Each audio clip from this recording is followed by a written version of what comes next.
Shëndetje shenja ujorit, kjo është panorama javore. E java për ju hapet me kartën rruga ose zgjedhja.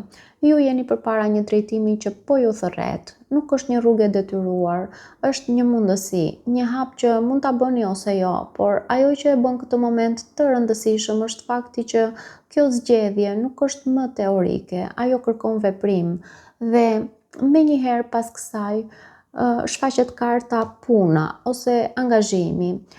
Kjo tregon që ju po investoni kohë dhe energji në diçka konkrete. Jeni të përfshirë, të fokusuar, ndoshta edhe të lodhur nga përkushtimi, por kjo kartë sjell edhe një nuancë tjetër. Ndonjëherë, angazhimi bëhet një mënyrë për të mbajtur kontrollin, për të mos u përballur me pasigurinë që ndjeni. Dhe pikërisht këtu del në pa personi i rrem. Kjo është një nga pikat kyçe të kësaj panorame. Ka diçka që nuk është autentike, një maskë, një sjellje që nuk pasqyron të vërtetën ose një situatë ku realiteti nuk është i qartë. Mund të jetë dikush përreth jush, por mund të jetë edhe një mënyrë se si ju po e paraqisni ose po e përballoni situatën. Kjo sjell një shtys për lëvizje me kartën udhëtim.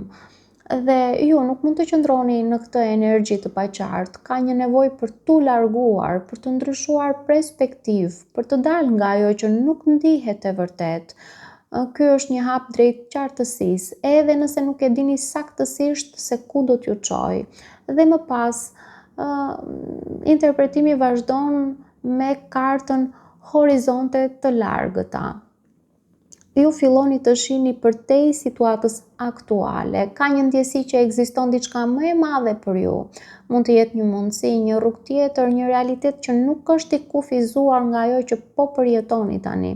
Është si të filloni të kuptoni që nuk jeni më të bllokuar, por ndërkohë brenda jush aktivizohen mendimet dhe ju jeni duke analizuar, duke menduar, duke rikthyer skenar në mendje. Mendja juaj është shumë aktive, ndoshta edhe e mbi ngarkuar.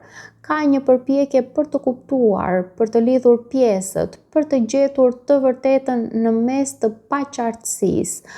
Dhe pikërisht në këtë gjendje vjen një kthes me kartën të ardhura të papritura, një mundësi, një përfitim, një hapje që vjen kur nuk e prisni. Është si një shpërblim, por edhe si një surprizë që ndryshon krejt dinamikën. Mund të jetë diçka që ju ndihmon të dilni nga situata ose që ju jep një drejtim të ri. Dhe mbi gjithë këtë rrjedh qëndron karta e Prism Oracle, ankthi. Ky është thelbi emocional i gjithë leximit, sepse edhe pse ka mundësi dhe lëvizje, brenda jush ka një tension që nuk ju lë të qetë, nuk ju lë rehat. Pra, ju jeni në një rrugë që ka potencial, por jo gjithçka rreth jush është e qartë apo e sinqertë. Ju duhet të jeni shumë të vëmendshëm. Çfarë është reale dhe çfarë është vetëm një perceptim ose një maskë. Pra mos e lini ankthin t'ju kontrolloj vendimet, ai është një sinjal, por jo një udhërrëfyes i saktë në vetvete. Nëse ndjeni paqartësi, mos qëndroni aty, lëvizni, ndryshoni perspektivë, dilni nga ajo që nuk ju jep qartësi, dhe kur të vijë ajo mundësi e papritur, mos e lini të kalojë nga frika, sepse ajo mund të jetë pikërisht ajo që ju nxjerr nga kjo gjendje. Pra në thelb ju nuk jeni të bllokuar, por jeni duke menduar sikur jeni të bllokuar.